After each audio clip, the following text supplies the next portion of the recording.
Rocío Moreno, ya estamos en directo. Muy buenas noches, amigos y amigas de Buscando a Jesucristo. Bienvenidos a nuestra reunión del Club de Lectura, donde estamos leyendo el libro Cartas del Diablo a su sobrino, del autor C.S. Lewis. Aquí llegó Alejita. Y hoy vamos a entrar a la carta 29. Ya no nos queda nada, ya se nos está acabando el libro, nos quedan creo que 4 cartas más. Y terminamos. Y la carta de hoy es una carta fuerte. Es una carta que plantea, como todas las cartas que nos ha presentado C.S. Lewis, verdades que vale la pena discutir. Buenas noches, Rosy. Buenas noches, Aleja. ¿Qué andas por ahí? Ya te vimos, Aleja. Hola, buenas noches. Entonces, les propongo, empecemos de una. Recordemos que en la carta 29, Scrutopo le estaba diciendo a Orugario que lo peor que les podría pasar es que el paciente, o sea, el hombre a quien Orugario le está fregando la vida, lo peor que les puede pasar es que se muera ahorita. Porque si se muere en ese momento, lo pierden. Satanás perdió el juego. Entonces vamos a ver qué sigue pasando ahora porque este libro se desarrolla en medio de la Segunda Guerra Mundial. Vamos a ver qué le dice hoy Scrutopo a Orugario. Mi querido Orugario, ahora que es seguro que los humanos alemanes van a bombardear la ciudad de tu paciente y que sus obligaciones le van a mantener en el lugar de máximo peligro, debemos pensar nuestra política. ¿Hemos de tomar por objetivo la cobardía o el valor, con el orgullo consiguiente, o el odio a los alemanes? Bueno, me temo que es inútil tratar de hacerle valiente. Nuestro departamento de investigación no ha descubierto todavía, aunque el éxito se espera cada hora, cómo producir ninguna virtud. Esta es una grave desventaja. Para ser enorme y efectivamente malo, un hombre necesita alguna virtud. ¿Qué hubiera sido de Atila sin su valor? ¿O de Shylock sin su abnegación en lo que refiere a la carne? Pero como no podemos suministrar esas cualidades nosotros mismos, solo podemos utilizarlas cuando las suministra el enemigo. Y esto significa dejarle a él una especie de asidero en aquellos hombres que de otro modo hemos hecho más totalmente nuestros. Un arreglo muy insatisfactorio, pero confío en que algún día conseguiremos mejorarlo. Rosy, Aleja, ¿algún comentario en esto que acabo de leer? Estas primeras líneas que Scrutopo le dedica a Orugario.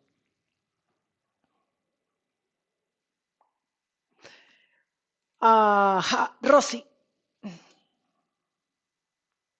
aquí al principio empieza a nombrar unos valores, ¿no? Y Ujú. dice que ellos no pueden, definitivamente no pueden con eso. Dice que para ser enorme, efectivamente, un hombre necesita alguna virtud. O sea, se necesita eso para ser bueno o para ser malo, según Ok. lo que dice acá. ¿Sí? Pero aquí más adelante dice que ellos no pueden suministrar esas cualidades. O sea, que eso depende de nosotros. Eso es como lo que más me llama la atención en ese pedacito que leíste. Ok, gracias Rosy. Ale, ¿tuviste algo que te llamara la atención aquí? Perdón, es que casi que no me acabo de alistar. Pues estaba pensando en lo que dijo Rosy. Sí me llamó mucho la atención lo que decían que ellos no pueden producir valores en el ser humano, pero sí usarlos. Pero sí me llamaba mucho la atención que era como algo que solo podía hacer Dios, solo podía hacer el enemigo. Entonces eso me parecía muy virtudes, no valores, pero muy chévere. No entendí muy bien eso de que se necesita para ser malo. Bueno, mentiras, ya con el ejemplo de los dos personajes, que uno no sé quién es, Atila sí, pero el otro no tengo ni idea quién es el otro. Lo que me imagino es que lo que hacen es pervertir el valor, los valores. Entonces, sé valiente para ser malo, ¿sí? Es Ok, eso. ok, pero es que aquí me aparecen varias cosas geniales. Miren quién es Shylock. Shylock es un personaje ficticio central en la obra El Mercader de Venecia de William Shakespeare, como retrato despiadado de un usurero judío. O sea, tiene su historia este amigo y resulta que no es cualquier historia, es un usurero. O sea, que esas son una de las cosas, digamos que una de las profesiones u oficios más desagradables que hay.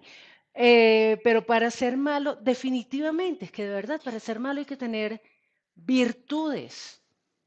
Y eso es algo que a mí me parece, que yo jamás lo había pensado y me sacude pensar que de verdad Satanás no es que se va a valer, yo no sé ustedes, yo siempre había pensado que Satanás se va a valer de mis debilidades, de mis deficiencias, pero es madre también de las virtudes, oiga, déjeme algo, de que no se meta con esto.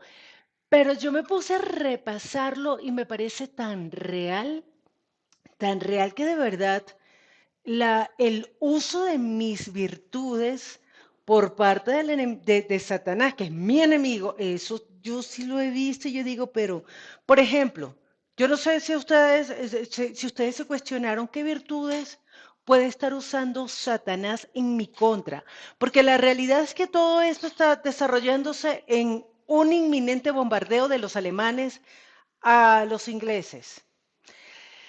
Una situación de peligro, una situación donde el paciente corre verdadero peligro. A Satanás, a Escrutopio y Orugario, lo que ellos están pensando aquí, ¿cómo usamos esto? ¿Cómo usamos esto para fregarle la vida? Y eso me recuerda algo que ya había dicho Escrutopio en alguna otra carta, que para ellos las circunstancias es materia prima, nada más.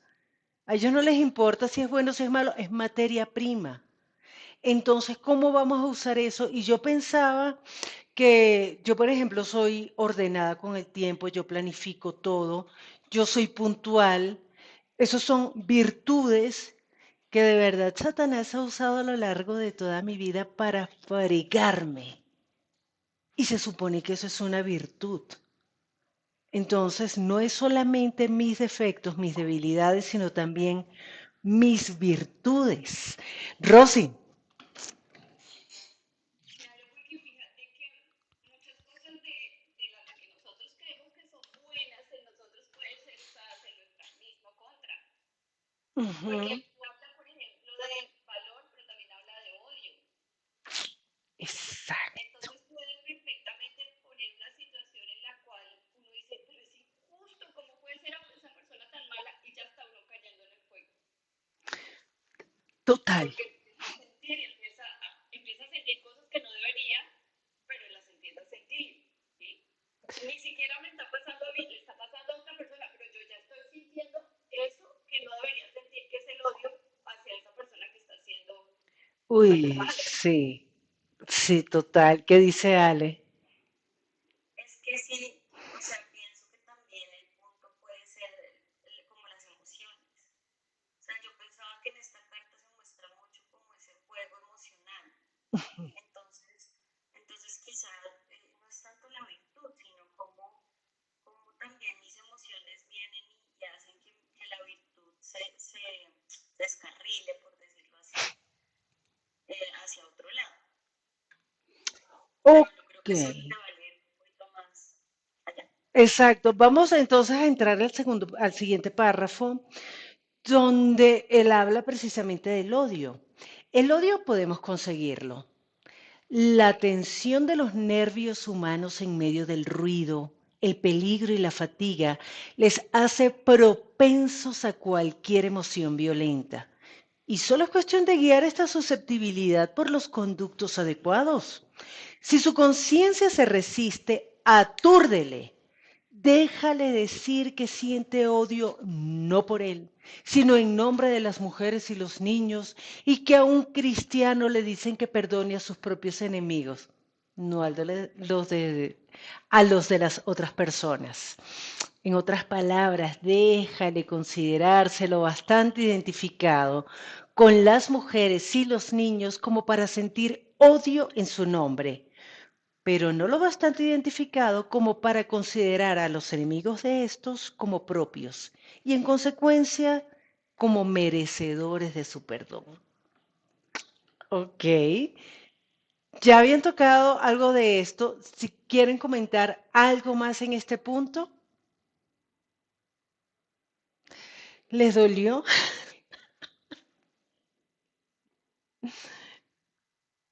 Pues, perdóname que no levanté la mano, Tranquis. pero sí me llamó mucho la atención y creo que sí me pasa, me ha pasado muchas veces, como que esa propensión a la violencia que viene de estar asustado, de tener miedo.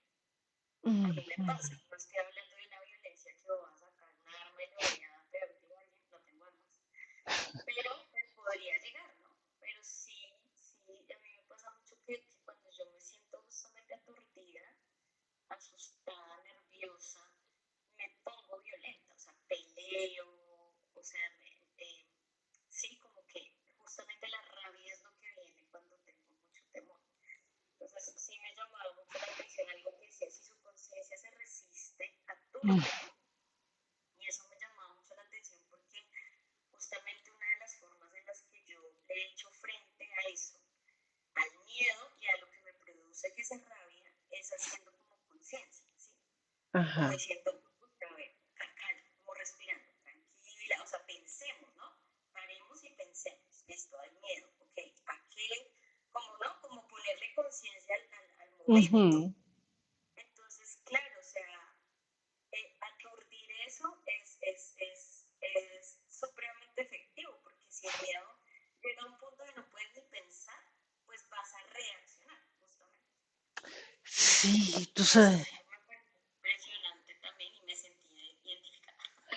Sabes que con eso que estás diciendo me hiciste recordar yo le comenté a una persona que vive en Estados Unidos cuando me robaron el agua de los tanques de la casa, que el vecino este llegó y sacó la válvula y puso para robarme a mí mi agua para pasarla a su casa. Y esa persona que vive en Estados Unidos me decía, ¿alguien hace eso aquí? Y le meten un tiro. Y es lo que tú dices, claro, en medio de esa impotencia de las emociones, ¿cómo reaccionamos? A mí me parece horrible cuando dice, es solo cuestión de guiar esta susceptibilidad por los conductos adecuados. ¡Jue madre, qué piedra!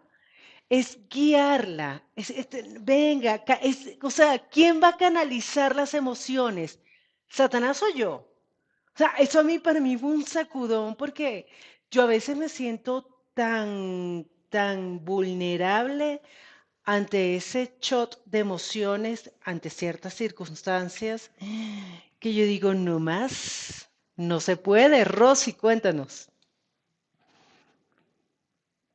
Sí, así es. Uno realmente dice, yo voy a hacer esto cuando se presente tal situación, pero realmente no lo hace. Como pensó que lo iba a hacer, no lo hace, porque en el momento está la euforia, o está la alegría, o está la emoción, o está el miedo. Como dice Ujú. que combinar el odio con el miedo, eso es una bomba.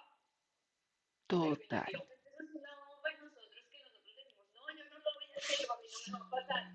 Y eso no es cierto, caemos muchas veces en esa situación por miedo, porque no Ujú. sabemos manejar una situación, porque realmente en ese momento podemos estar haciendo esto, combinando todos estos sentimientos para un resultado que no debe ser el que debería ser, pero para ellos es perfecto. Exacto, tenaz.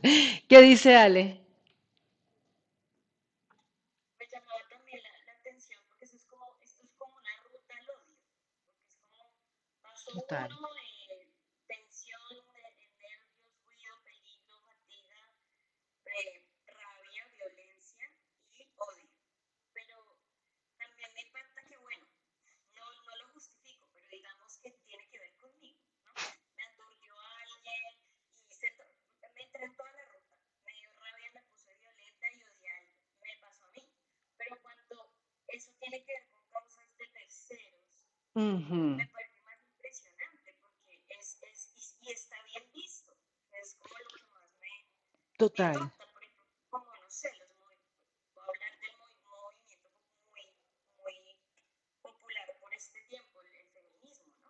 todas estas Ujú. mujeres que salen a marchar, que salen porque adoptaron causas de otras, y si uno mira hacia atrás es como esta ruta, ¿no?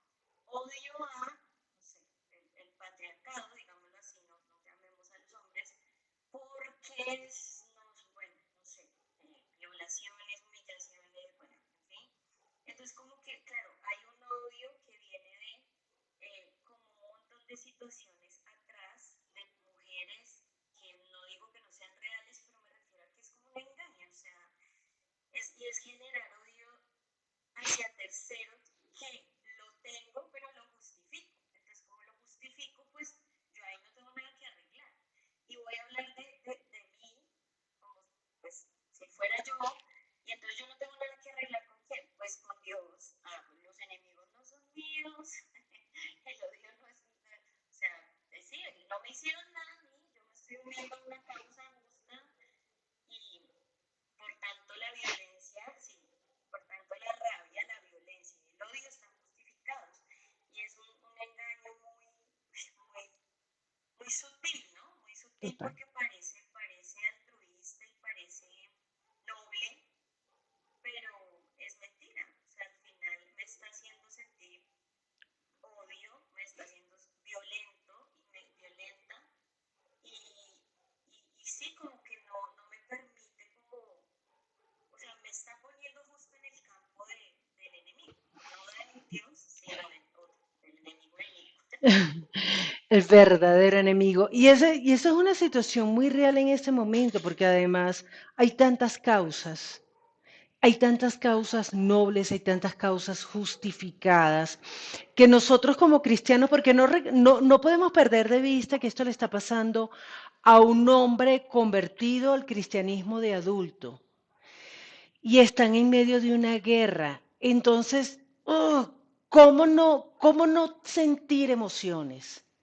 ¿Cómo de verdad, o sea, mirar para otro lado cuando se ve la injusticia, cuando se ve cuerpos de niños destrozados en medio de una guerra, cuando se ven huérfanos a las viudas?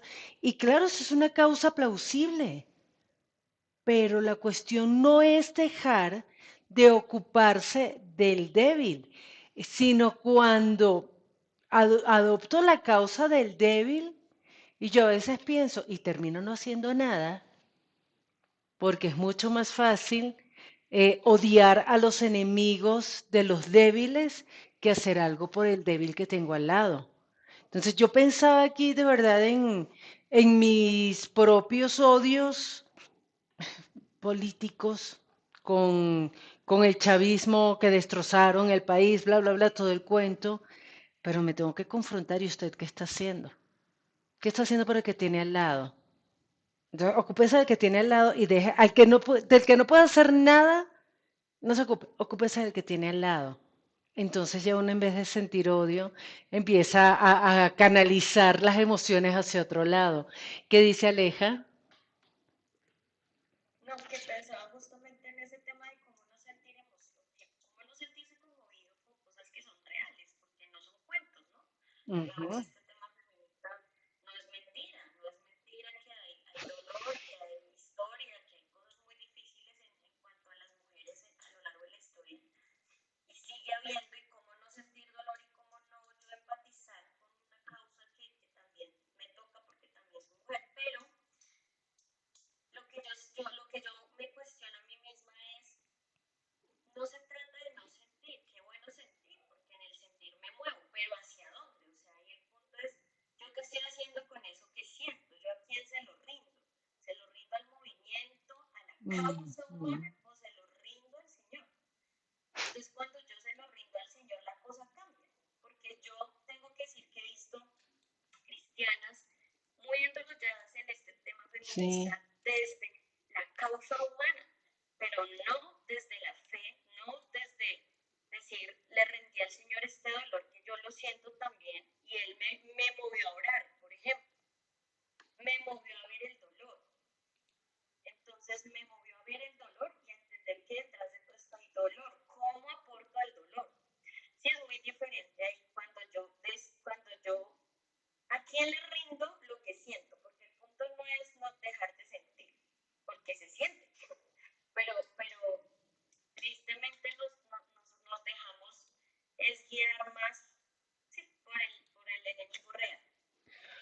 Ok, ya aquí tenemos un problema, nos está escribiendo Patricia Ardila desde Facebook que no se escucha. Yo les puedo pedir un favor a ustedes. Alguien puede mirar si se está escuchando o es Patti. Eh, a ver si es alguien particular. Vamos a ver, sí, sí, sí. Patricia, gracias por avisarnos. Ya vamos a revisar y te contamos. Em, Mientras me hacen el fa, entonces yo voy a leer el siguiente párrafo y de verdad que complicadito el tema. Vamos a ver entonces cómo sigue aconsejando Escrotopo a Orugario. Y le dice, pero es mejor combinar el odio con el miedo. De todos los vicios, solo la cobardía es puramente dolorosa, horrible de anticipar, horrible de sentir, horrible de recordar. El odio tiene sus placeres. En consecuencia, el odio es a menudo la compensación mediante la que un hombre asustado se resarce de los sufrimientos del miedo. Cuanto más miedo tenga, más odiará. Y el odio es también un antídoto de la venganza. Por tanto, para hacer una herida profunda en su caridad, primero debes vencer su valor. Opiniones al respecto.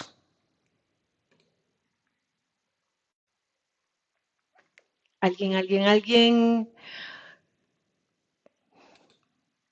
Eh, Perdón, un momentito, es que estábamos mirando y en Ajá. YouTube se En YouTube se escucha y en Facebook.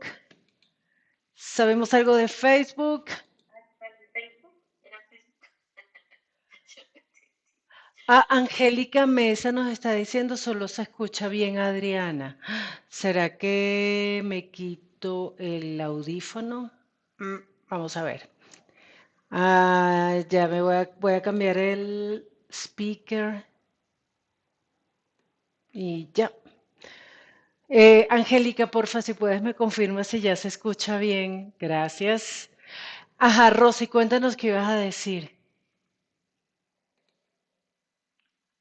Pues acá seguimos viendo lo mismo que estábamos hablando ahorita en el párrafo anterior, la combinación de sentimientos que nos llevan a uno que no debe ser. O sea, Ujú. aquí, por ejemplo, el miedo te lleva al odio. ¿Sí? Dice, cuanto más miedo tenga, más odiará.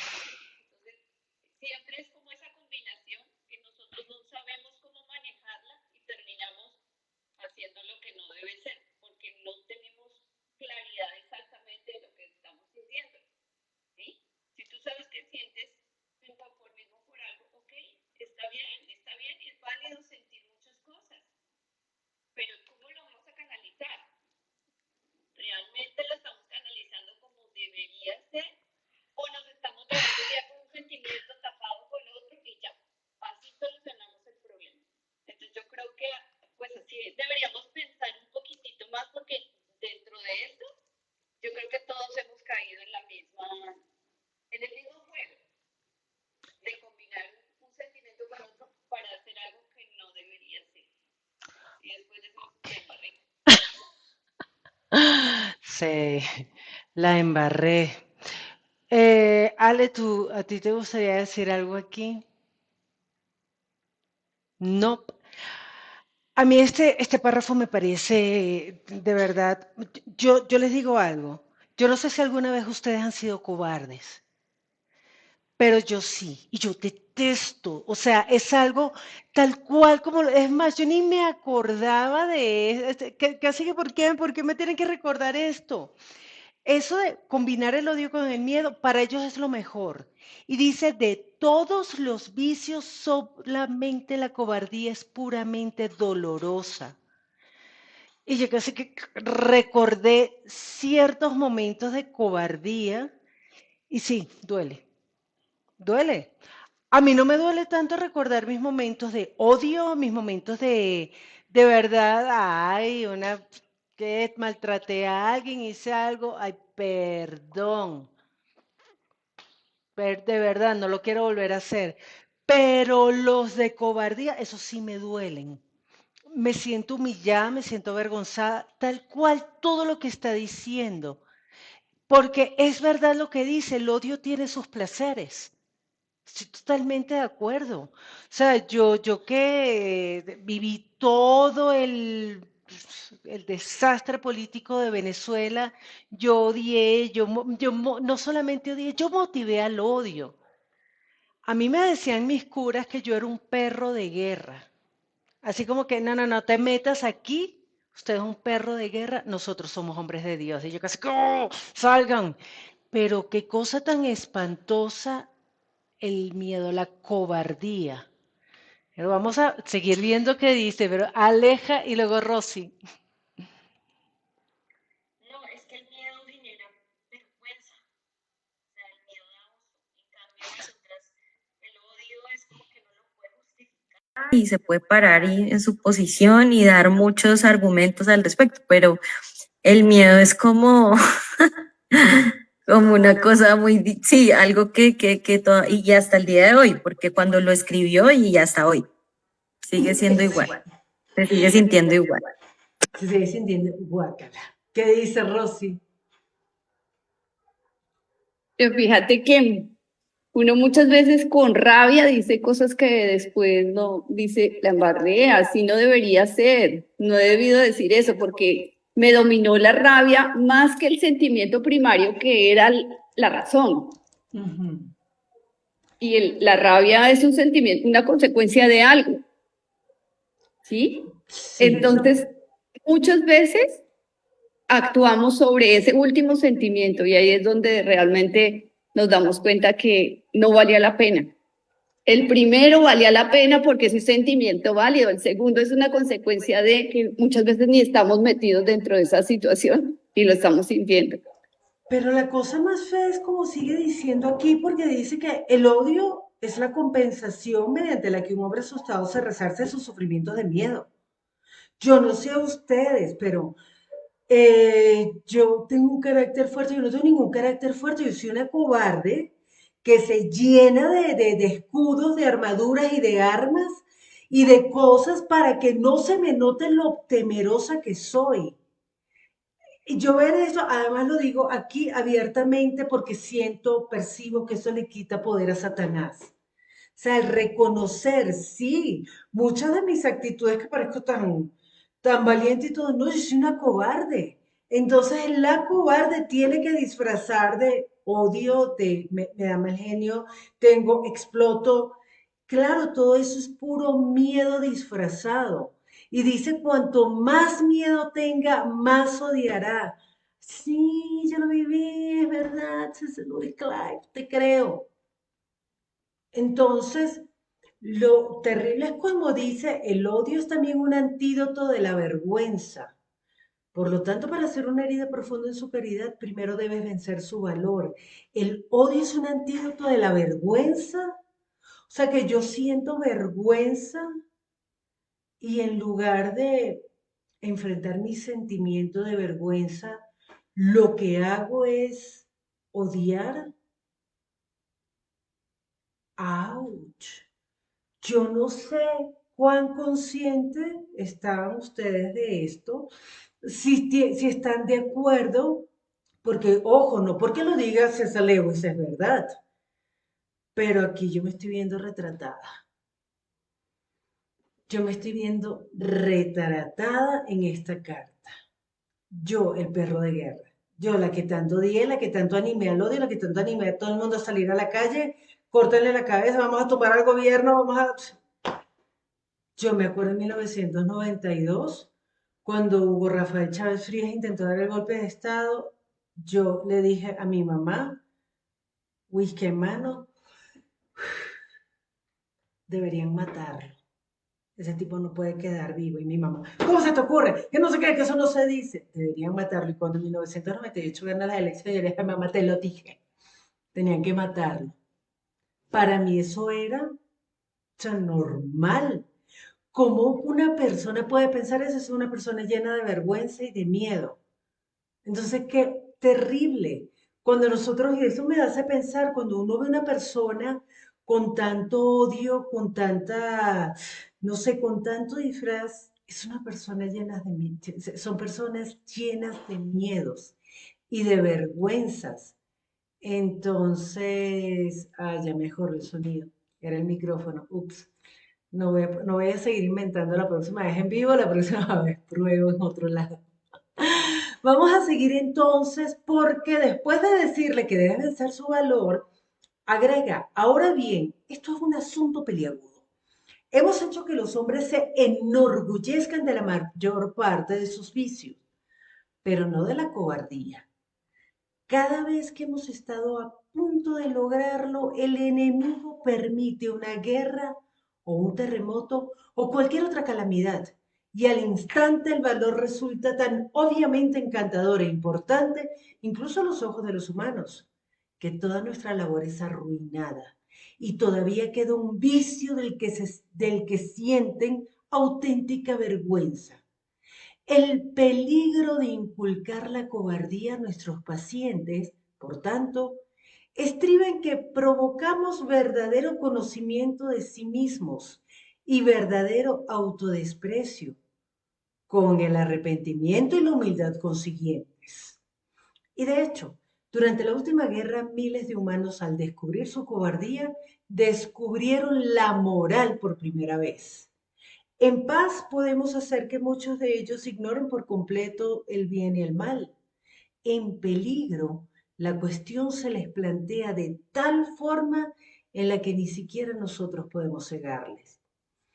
Esto supone un cruel dilema para nosotros. Si fomentásemos la justicia y la caridad entre los hombres, le haríamos el juego directamente al enemigo.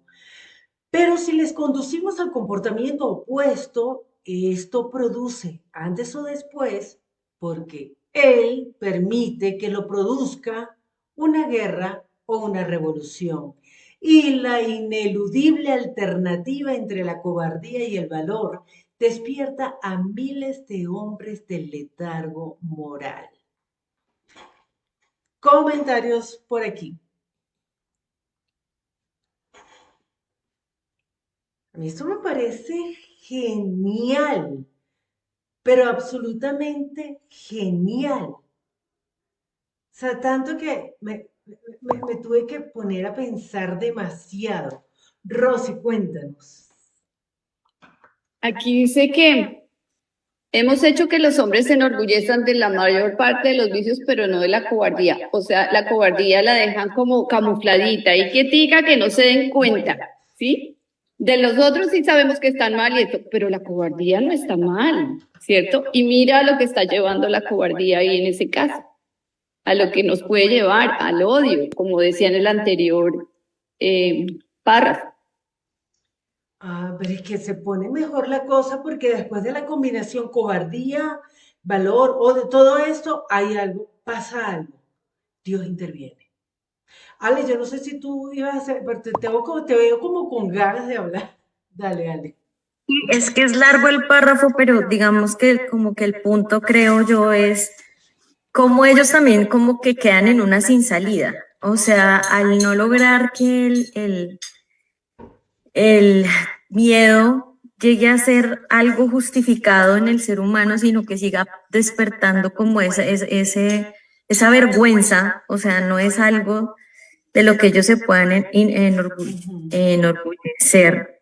Entonces se conocen a sí mismos, ¿no? Dice ahí, o sea, en el momento del miedo es como ¿cómo se diría eso? Sí, como una autoconocimiento, autoexamen, como que se ven en lo que somos, ¿no? Se ve uno en su completa vulnerabilidad. Y eso es algo que acerca a Dios muchas veces. Ahí habla de la moral. Pero yo también, alguna vez alguien decía que nadie es cristiano hasta que el avión se está cayendo. Sí, porque, pucha, ahí sí es como Dios y no voy a decir otra cosa diferente a Dios porque estoy muerto del susto.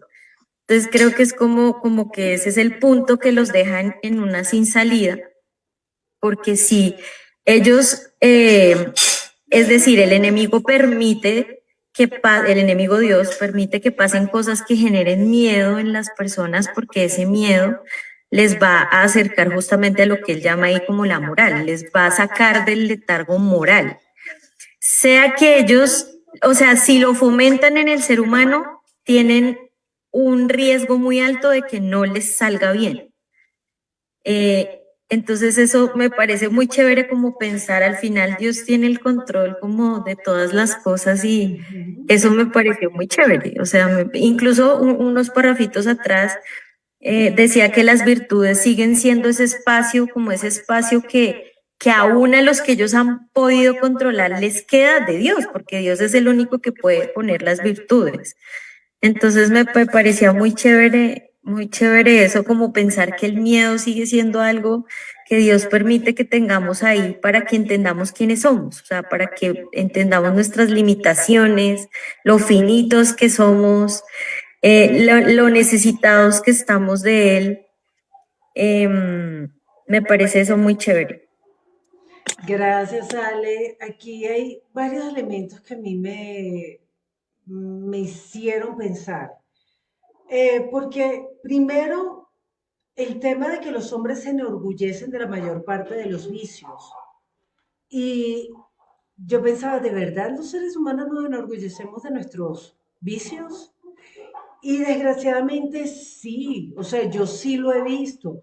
El mujeriego, el alcohólico, el drogadicto, el perezoso. O sea, como que, pues, ay, yo soy así y no, y lo vimos en otra carta con el tema del humor, yo no sé, de la comedia, que ya todo lo ponen a chiste.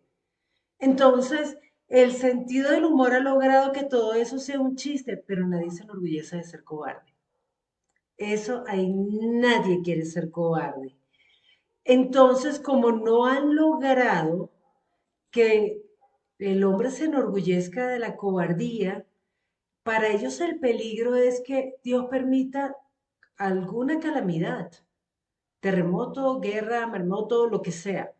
Algo que haga que el hombre, que nosotros los seres humanos de verdad, miren, nosotros somos súper egoístas. Y yo he visto gente que se enorgullece de su egoísmo y dice, no, yo he trabajado, yo me he esforzado mucho, yo no tengo por qué darle nada a nadie, que trabaje la gente, bla, bla, bla, todo el cuento. Pero hay momentos en el mundo, ha habido momentos en el mundo que de verdad sacan lo mejor de la gente, incluso de los más cobardes. Me acuerdo en 1984, We Are the World, todo ese movimiento que hubo, cómo se movió a la gente. Y yo me acuerdo cuando yo supe cómo empezó el movimiento Band Aid en Inglaterra, fue un hombre que les dijo, oiga, estuve por allá, esa gente se está muriendo de hambre. Y cómo se movió esa gente que eran tan arrogantes, a todos los artistas de Gran Bretaña, los más famosos, cómo se logra mover porque una persona dijo, hay una calamidad, pues vamos a ayudar. Incluso las virtudes salieron allí. Y hay algo que me parece demasiado chocante, la idea que el peligro de inculcar la cobardía en nuestros pacientes estriba en que provocamos verdadero conocimiento de sí mismos y verdadero autodesprecio. Y la idea de que el verdadero conocimiento y el autodesprecio nos lleva al arrepentimiento y a la humildad, a mí me chocó. Yo no sé ustedes, pero a mí me chocó. No, yo no necesito autodespreciarme. Ay, claro que sí necesito autodespreciarme, sí. Necesito entender, esto no está bien, esto es horrible. ¿Qué monstruosidad es esta? Para poder tener de verdad arrepentimiento y humildad. Entonces, eso de descubrir la moral, de descubrir la paz nos tiene aletargados. Y eso es tan cierto que nosotros los que vivimos en condiciones normales, naturales, medianamente bien, como lo decía Crutopo en la carta anterior, lo que para el humano es una vida normal es una excepción. y nosotros vivimos en esa excepción y entonces estamos aletargados, de verdad totalmente adormecidos. ¿Y eso a quién le conviene? Pues a Satanás. Entonces, la idea de que en la paz podemos hacer que muchos de ellos ignoren por completo el bien y el mal. En peligro, la cuestión se les plantea de tal forma que ni siquiera nosotros podemos cegarles. Y a mí me parece que eso es absolutamente cierto. En medio de un desastre natural, a uno se le olvida el racismo, a uno se le olvida el clasismo, a uno se le olvida todo y uno quiere simplemente ayudar. En medio de la paz, no.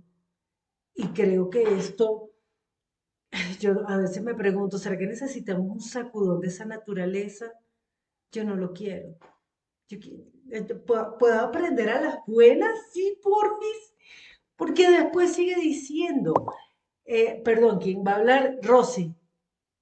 Ahorita que te estabas diciendo eso, me acordé cuando dice la palabra que muchas veces el Señor permite que caigamos, que nos pega un sacudón, por decirlo así, para que reaccionemos. Eso era lo que tú estabas ahorita diciendo. Muchas veces necesitamos ese sacudón para reaccionar. Ay, yo quiero reaccionar sin el sacudón. Así no queramos, porque no vamos a querer, obviamente, sentir cosas que de pronto no son tan chéveres. Pero si Dios lo permite, es porque realmente lo necesitamos. Ay, yo no quiero sacudón, yo quiero, si a mí las sacudiditas, así como que me tienen loca, entonces me llegan a dar un sacudón y me desmayo. Viene Scrutopo y le dice, ese hecho, es el tema de la ineludible alternativa entre la cobardía y el valor despierta a miles de hombres del letargo moral. Esta es de hecho probablemente una de las razones del enemigo para crear un mundo peligroso. Un mundo en el que las cuestiones morales se plantean a fondo. Él ve también como tú que el valor no es simplemente una de las virtudes, sino la forma de todas las virtudes en su punto de prueba, lo que significa en el punto de máxima realidad. Una castidad o una honradez o una piedad que cede ante el peligro será casta o honrada o piadosa solo con condiciones. Pilatos fue piadoso hasta que resultó arriesgado. ¿Comentarios? Yo nunca había visto estilo de Pilatos, me encantó. Pero es verdad, no es piadoso, no es a ver, cuando estamos en peligro, ¿dónde quedan nuestras virtudes? Ahí es cuando de verdad se ponen a prueba. Y yo creo que a veces, eso que tú decías, Rosy, de que se necesita un sacudón, yo me lo he planteado, me lo he planteado desde el año pasado, porque no quiero el sacudón, no lo quiero. Entonces necesito el sacudón o yo puedo ir haciendo, de verdad, ejercitándome espiritualmente para el momento en que cuando venga el sacudón, yo no lo sienta tan feo, ¿no? Que dice Ale. Pues es que estaba pensando digamos, esto que dice esta frase es, esta es de hecho probablemente una de las razones del enemigo para crear un mundo peligroso. O sea, lo que yo pensaba era que podemos vivir sacudones a diario. O sea, este mundo peligroso se convierte como en un gimnasio. Porque claro, o sea, un mundo peligroso sí nos hace plantearnos como muchas cosas. Sí, como pues dependiendo de hacia dónde miremos, ¿no? También es el planteamiento que nos hagamos, porque un mundo peligroso a mí me puede volver lo que dice antes, violento. Entonces yo puedo comprar armas y guardar armas en mi casa, porque el mundo es peligroso. O yo puedo, o sea, empezar a decir, yo recuerdo, perdón, un tiempo que con Sebas, con mi esposo, en las mañanas, tuvimos una época en que nos levantábamos para alistarnos para ir a trabajar y poníamos noticias, poníamos, creo que es el noticiero de City TV. eso era un bombardeo de vainas, o sea, el mundo peligroso ahí completamente informado, ¿no? Secuestraron, mataron, robaron, horrible. Y yo salía de la casa y yo empecé a tener miedo, o sea, pero yo no entendía por qué tenía tanto miedo y luego un día ya dije, pues porque estoy que veo estas noticias y las noticias de ese canal eran así, en el barrio no sé dónde, o sea, Bogotá, donde yo vivía.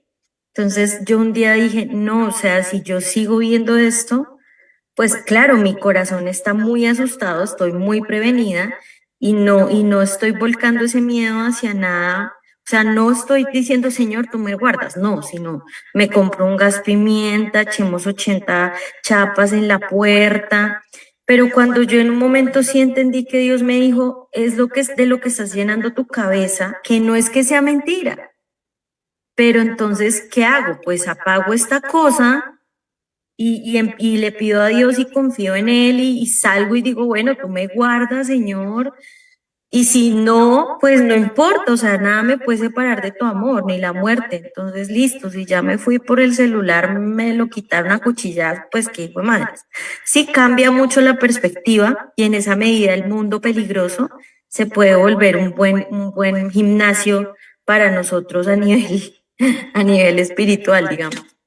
De acuerdo, estoy totalmente de acuerdo contigo. Y por temas de tiempo vamos a avanzar. Dice, es posible, por tanto, perder tanto como ganamos haciendo de tu hombre un cobarde. Puede aprender demasiado sobre sí mismo. Segunda vez que aparece esta idea en esta carta, aprender sobre sí mismo. ¿Qué vaina con el autoconocimiento, no? ¿Y cómo nos vamos a conocer? Siempre existe la posibilidad, claro está, de no cloroformizar la vergüenza, sino de agudizarla y provocar la desesperación. Eso sería un gran triunfo. Demostraría que había creído en el perdón de sus otros pecados por el enemigo y que lo había aceptado solo porque él mismo no sentía completamente su pecaminosidad, que con respecto al único vicio cuya completa profundidad de deshonra comprende, no puede buscar el perdón ni confiar en él. Pero me temo que le has dejado avanzar demasiado en la escuela del enemigo y que sabe que la desesperación es un pecado más grave que cualquiera de los que la producen. En cuanto a la técnica real de la tentación a la cobardía, no hace falta decir mucho. No sé si alguien quiere comentar algo del párrafo anterior para no avanzar tanto de golpe, para no meter tantas ideas de golpe. Este tema, vamos a ver este tema de verdad de la vergüenza, el perdón, Rosy. Lo que pasa es que yo pienso que estos sentimientos ya son extremos, o sea, no es un sentimiento que apenas empieza a sentir la vergüenza, ¿sí? Ujú. La desesperación, o sea, ya son consecuencias de algo, son extremos, ¿sí? Entonces, ahí es cuando se nos salen de las manos. No es cuando tú le pones lógica a una cosa para que voy a hacer esto o voy a hacer aquello, no, sino cuando inconscientemente le estás dando paso a que eso se produzca en ti y ya cuando te das cuenta ya lo estás viviendo. Ok, vale, Rosy. ¿Qué dice Ale? Bueno, no sé si entendí bien la idea, entendí como que lo que está pasando acá es que ya están haciendo que como que el miedo produzca como una especie de vergüenza ante Dios, como de falta de perdón de Dios hacia esta persona, ¿sí? Como que no me acerco a Dios porque no me va a perdonar por esto. No sé si lo entendí bien o no, el párrafo. Pero es que hay un tema aquí, o sea, aquí el peligro es hacer del hombre un cobarde. Pero Ujú. entonces, hacer del hombre un cobarde puede funcionar siempre y cuando se agudice. Siempre existe la posibilidad de agudizar la vergüenza. O sea, la vergüenza ante la cobardía. O sea, Y provocar desesperación. exacto. Entonces, en ese momento, y yo no sé ustedes, pero a mí eso me llevó a pensar, yo no sé, yo no creo que no siento vergüenza por mi cobardía y hasta me da miedo decirlo en voz alta porque capaz por puro amor Dios me demuestra que sí siento vergüenza por mi cobardía y me pone una prueba, yo no quiero. Entonces, el tema es, ¿qué me hace sentir a mi vergüenza? Para mí, como yo creo que yo no siento, no tengo ahorita problemas con mi cobardía porque no estoy, bueno, sí, hay áreas en las que soy cobarde, es verdad. De repente yo no soy cobarde en algunas cosas ante un reto de salud, ante diferentes cosas, yo puedo vivir sola tranquilamente, pero por ejemplo en el tema económico, ahí yo siento miedo y me da piedra sentir miedo y me da vergüenza esa sensación de yo no sé si voy a tener, si llego a fin de mes, yo no, o sea, me da vergüenza después de haber visto cómo Dios me ha suplido, me ha sostenido todo este tiempo. A mí me da vergüenza de verdad todavía dudar, todavía tener miedo en esa área. Entonces, eso fue lo que me hizo pensar esa carta. O sea, ¿dónde siento yo vergüenza? ¿En qué área de mi vida siento miedo? ¿En qué área de mi vida soy una cobarde? Entonces, porque el tema es, yo puedo, pues, yo estoy segura que el Señor perdonó todos mis pecados, pero a veces sí siento vergüenza de mi cobardía de decir, porque yo tengo que estar dudando cuando ya el Señor me ha cuidado, me ha mostrado, me ha hecho, me ha dicho, cuando ya no debería haber sombra de duda en mí. O sea, de verdad, ¿hasta cuándo? Si yo le doy paso a Satanás de convertir esa vergüenza, de usarla para agudizarla y provocar desesperación, yo creo que si yo le diera paso a eso, me llevaría de verdad a dudar, eh, o sea, a empezar a cuestionarme en otras áreas de mi vida. No solamente del perdón, sino de verdad si Dios me va a sostener, me va a sustentar, me da todo. De verdad yo puedo creer en eso porque como yo no, o sea, lo que está diciendo aquí demostraría que había creído en el perdón de sus otros pecados por el enemigo y que lo había aceptado. ¿Pero por qué? Porque él mismo no sentía completamente su pecaminosidad. Porque entonces yo sí estoy sintiendo vergüenza de mi cobardía, de mis dudas, de mis temores en esta área específica de mi vida. Entonces, ¿será que en las otras áreas es que yo no estoy sintiendo lo que debería sentir? ¿Qué pasa si yo me empiezo a cuestionar eso? O sea, el leer esta carta a mí me despierta y me dice pilas, porque Satanás va a tratar de hacerte creer. Lo que pasa es que tú no estás viendo tu pecado. Pasa que tú no estás entendiendo la gravedad de tu pecado y hasta qué punto eso podría ser o podría hacerme a mí dudar en un momento determinado del perdón de Dios, no solamente en un área, sino en todas las áreas de mi vida. Y eso es lo que está buscando Satanás, o sea, entender que eso es lo que él va a querer hacer, me lleva a mí a buscar identificar en qué áreas de mi vida yo siento miedo, soy una cobarde. ¿En qué áreas? Porque yo no soy valiente, ni soy valiente en todo, ni soy cobarde en todo. Pero en qué áreas de mi vida sí soy cobarde y en qué áreas sí estoy sintiendo vergüenza por esa cobardía. Rosy,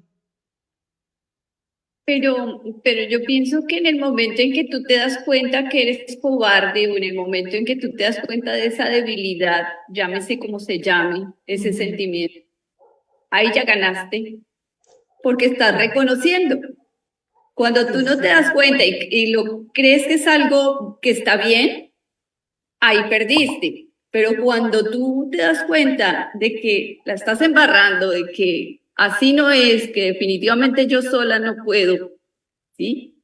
En ese momento gané y ganó Dios. Claro, Rosy, es que precisamente por eso Scrutopo le dice que el peligro para ellos es que yo aprenda demasiado sobre mí misma. Y eso es lo que de verdad yo creo que a ninguno de nosotros nos gusta confrontar nuestros temores y nuestra cobardía, en el área que sea. Pero cuando lo hacemos, pasa lo que tú estás diciendo, le quito el control a Satanás. ¿Qué dice Ale? Justamente por eso la desesperación es como a lo que le apuntan, porque si tú aceptas, entonces lo que dice ahí, estás viendo hacia adentro, estás haciendo una introspección y te puede llevar muy seguramente a Dios, salvo si estás desesperado, porque la desesperación como que no deja pensar, no deja. Entonces, por eso es chévere lo que dice luego más abajo. Me temo que le has dejado avanzar demasiado en la escuela del enemigo y que sabe que la desesperación es un pecado más grave que cualquiera de los que lo producen. O sea, ahí es como cuando ya este paciente ha tenido una relación con Dios y puede decir como, no, o sea, tengo que calmarme. Necesito como entender que es entrar en desesperación no está bien. O sea, realmente lo que no está bien es eso, no tener miedo. Exacto, exactamente, me parece genial. Nos quedan 3 minutos. Vamos a ver cuánto logramos avanzar en cuanto a la técnica real de la tentación, a la cobardía. No hace falta decir mucho. Lo fundamental es que las precauciones tienden a aumentar el miedo. Las precauciones públicamente impuestas a tu paciente, sin embargo, pronto se convierten en una cuestión rutinaria y ese efecto desaparece. Recordemos que van a bombardear, los alemanes van a bombardear Inglaterra. Lo que debes hacer es mantener dando vueltas por su cabeza la vaga idea de todo lo que puede hacer o no hacer dentro del marco de su deber, que parece darle un poco más de seguridad. Desvía su pensamiento de la simple regla, tengo que permanecer aquí y hacer tal y cual cosa, a una serie de hipótesis imaginarias. Si ocurriese A, aunque espero que no, podría ser B, y en el peor de los casos podría ser C. Si nos las reconoce como tales, se le puede inculcar supersticiones.